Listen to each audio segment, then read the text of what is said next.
Hello everyone, this is Annette Stanton. I hope you're having a fabulous day. Have you ever heard of the statement, between the stimulus and the response is the power to choose? I'll say it again. Between the stimulus and the response is the power to choose.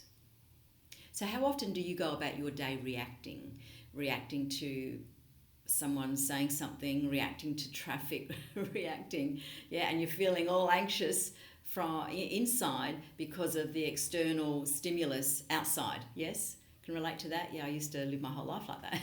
So between the stimulus and the response, it took me a while initially to understand that and literally live it experientially. So it wasn't until I caught myself reacting to something outside one day and I went, okay, so that's the reaction. So between the stimulus and the response is the power to choose. So I've got choice here in how I choose.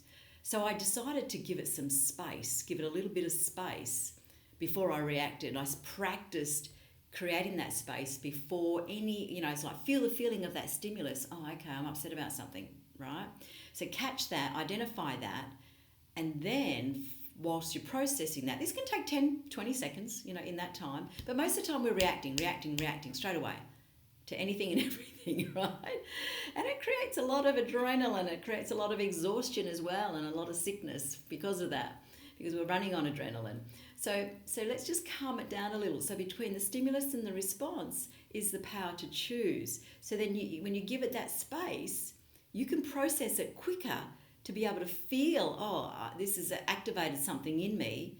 All right, I want to choose a response that has a win-win situation. And it's more like a, even if it's like a calming mechanism where you stay inside of the power of who you truly are. And you can still assert yourself if there's something that was like, ouch, that hurt, a boundary required.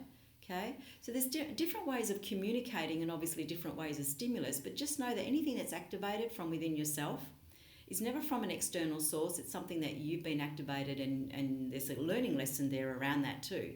Sometimes never, not easy learning lessons, but generally what we do is keep reacting. And if you keep reacting, you won't learn your own lessons from within. Okay? So just, something that I did was write that up on my wall so I could see it everywhere to remind myself to just breathe and create space in my mind and my body so that I stopped reacting to everything and everybody, otherwise it was just, creating, unhealthy relationships, so to speak, really. That's what occurred for me in my personal life. So I had to practice really bringing it down. It's like, okay, breathe. Between the stimulus and the response, I have the power to choose the way I'd like to respond and the way I would like to, be treated and treat others. So be the person who you want to be and who you want to be treated. Yes. And then there's another subject around boundaries, but we can talk about that on another day. So have a great day, responding in a powerful way that has you be the best person that you know you want to be. So this is Annette Stanton. If you have any inquiries about that, then please feel free to contact me. Thank you. Bye for now.